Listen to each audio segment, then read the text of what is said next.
आज मैं आपको ट्रेन में घटी एक बिल्कुल सच्ची घटना के बारे में बताऊंगा। तो चलिए शुरू करते हैं। दोस्तों, मेरा नाम अंजलि जैन है। मैं नांदेड़ श्री गंगानगर एक्सप्रेस से सफ़र कर रही थी। मुझे भोपाल से ग्वालियर जाना था। मैं ट्रेन में विंडो वाली सीट पर बैठी थी।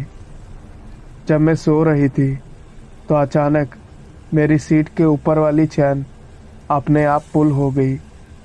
मैं बहुत डर गई। वैसे भी मैं रजाई के अंदर सो रही थी। मैं तुरंत उठी और मैंने देखा कि आखिर ये क्या हुआ है। जब मैं उठी और टाइम देखा तो सुबह के 4:36 हो रहे थे। उस समय ट्रेन में भी बिल्कुल अंधेरा था। सब लोग सो रहे थे। तो मैं वहाँ पर अंधेरा देखकर और भी ज़्यादा डर रही थी कि इतने में ही मुझे लगा कि मुझे कोई लाल आंखों वाला इंसान देख रहा है। मैं उठी और अपने आसपास देखने लगी, लेकिन तब तक कई पैसेंजर जाग चुके थे। मैंने जिस लाल आंखों वाले इंसान को देखा था, मैंने उसके बारे में उन उठे हुए पैसेंजर्स को बताया, लेकिन किसी ने भी मुझ पर यकीन नहीं किया।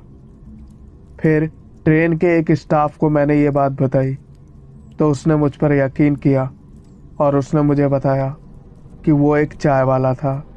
उसका नाम रामलाल था। वो बहुत ही ईमानदार आदमी था। उसका परिवार काफ़ी छोटा था। उसके परिवार में उसकी एक बेटी, एक बेटा और उसकी पत्नी और रामलाल था। परिवार का खर्चा चलाने वाला इंसान वो अकेला ही था।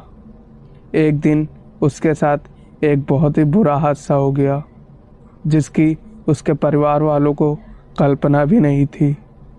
जो भोपाल से 10 किलोमीटर बाद चाय बेचने के लिए ट्रेन में चढ़ा था और जिसका मर्डर सुबह 4 से 5 बजे के आसपास हुआ था। इस बोगी में जिसकी आत्मा भटकती है वो वही चाय वाला है।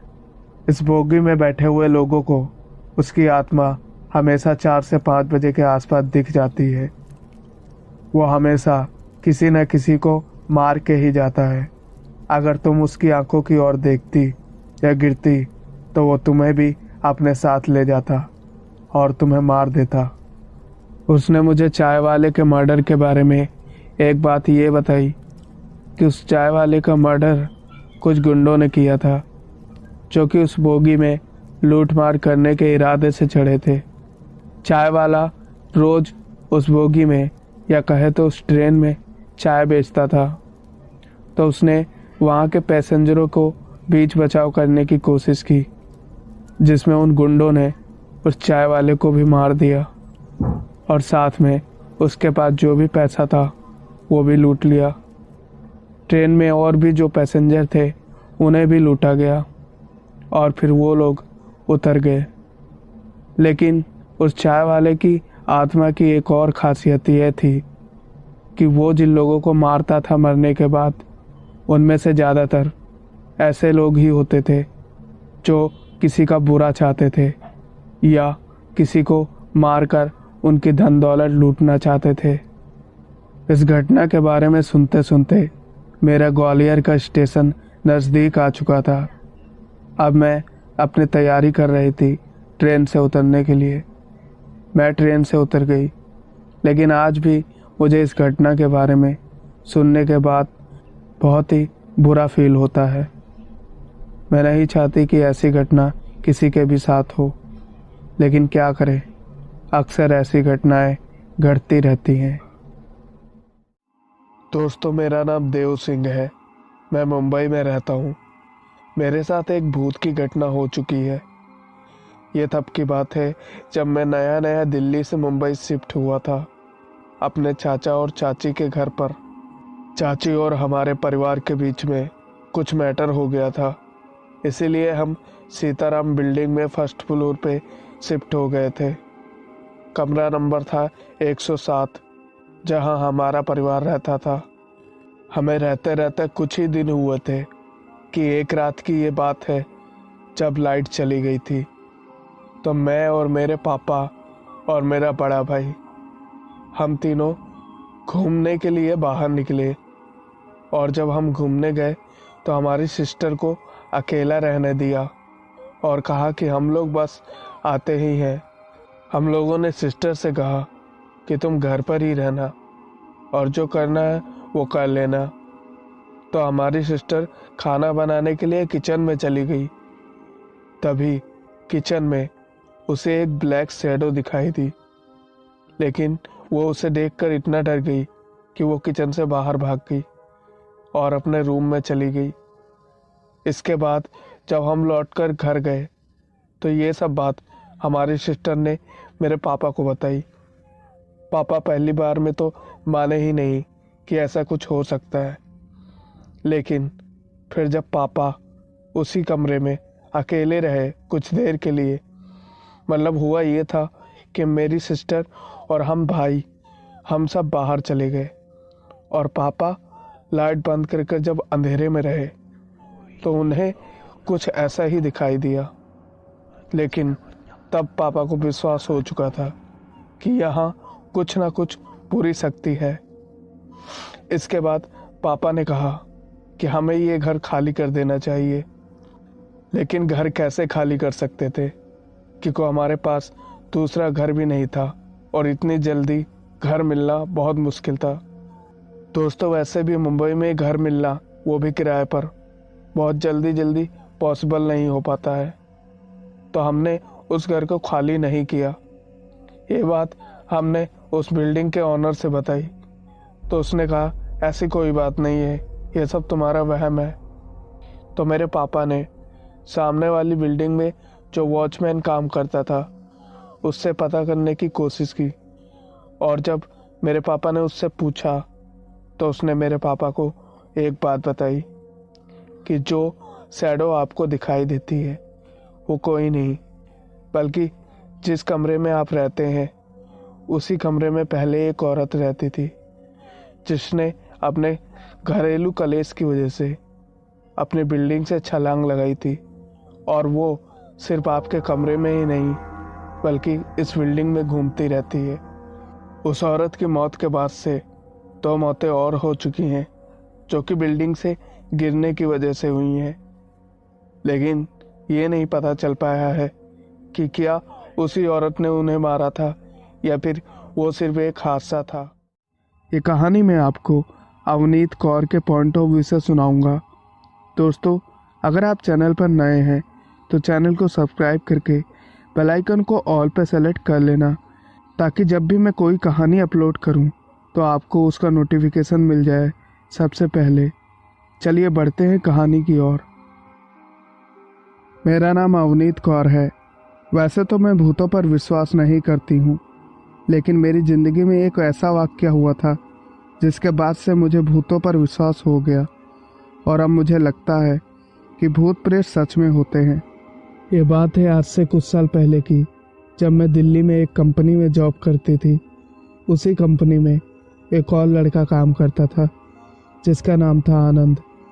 मैं और वो कुछ ही दिनों में अच्छे दोस्त बन चुके थे। आनंद काफ़ी दिनों से अपने गांव नहीं गया था, इसलिए वो एक दिन छुट्टी लेकर अचानक गांव चला गया। उसके बाद मेरे पास एक बार फ़ोन आया कि मैं भी उसके गांव घूमने के लिए जाऊं। मैं उसके कहने पर मना नहीं कर पाई क्योंकि हम दोनों बेहद ही करीब आ चुके थे। जब मैं उसके गांव गई तो उसकी पहली रात मुझे नींद नहीं आ रही थी, तो मैं उसके घर के बाहर ही यूं ही टहल रही थी। अचानक से मुझे एक आवाज़ आती है रोने की। ऐसा लगता है कि कोई औरत आसपास रो रही है, लेकिन फिर कुछ ही देर में मुझे महसूस होता है कि मेरी पीठ पर किसी ने हाथ रखा है और वो औरत मुझसे रास्ता पूछ रही थी आगे नदी की तरफ जाने के लिए। आनंद के गांव में नदी भी थी, तो मैं उसे रास्ता बता दिया, लेकिन वो नदी तो सूखी रहती थी। जब मैंने नदी की तरफ देखा तो वो नदी उफान मार रही थी। उसमें खूब सारा पानी था, लेकिन ऐसा कैसे हो सकता था ये मुझे समझ नहीं आ रहा था। वो औरत धीरे धीरे उस नदी की तरफ जाने लगी और अचानक से गायब हो गई। लेकिन फिर जब मैंने सुबह देखा तो वो नदी फिर से उसी तरह सूखी हुई थी जैसे वो हमेशा सूखी रहती थी। आखिर ये सब मेरे साथ उस रात क्या हुआ था, मुझे कुछ भी समझ नहीं आया। जब मैं सुबह उठी तो मैंने ये सारी बातें आनंद को बताई। आनंद ने भी मुझे ये कहा कि मेरे साथ भी ऐसा एक बार हो चुका है। फिर कुछ देर चुप रहने के बाद आनंद ने मुझसे कहा कि वो एक चुड़ैल है जिसे गांव में कई लोगों ने देखा है। मैंने खुद भी उसे देखा है, लेकिन वो किसी को मारती नहीं है, सिर्फ लोगों को डराती है या तो उनसे अपना रास्ता पूछती है। फिर अगली रात मैंने फैसला किया कि आज मैं बाहर नहीं रुकूंगी, आज मैं अंदर ही सो जाऊंगी।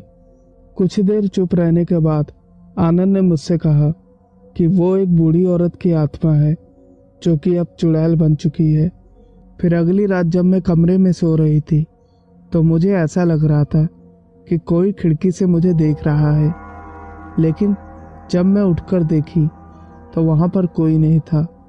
मैं दोबारा अपनी चादर ओढ़कर सो गई, लेकिन कुछ देर बाद मुझे फिर से ऐसा लगा कि शायद मुझे कोई देख रहा है। इस बार मैंने चादर को धीरे से नीचे सरकाया और खिड़की की तरफ देखने की कोशिश की। मुझे वही परछाई दिखाई थी जो कि उस रात मुझसे रास्ता पूछकर नदी की तरफ जा रही थी। वो परछाई देखकर मैं सच में बहुत डर गई थी, लेकिन मैं अपने मुंह से आवाज़ भी नहीं निकाल पा रही थी।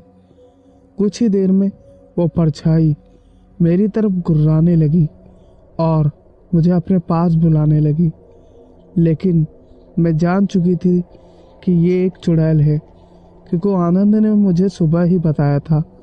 इसलिए मैं दोबारा चादर ओढ़कर सो गई और मैं उसकी तरफ नहीं गई। दूसरी रात जो कुछ भी मेरे साथ हुआ वो मैंने आनंद से नहीं बताया।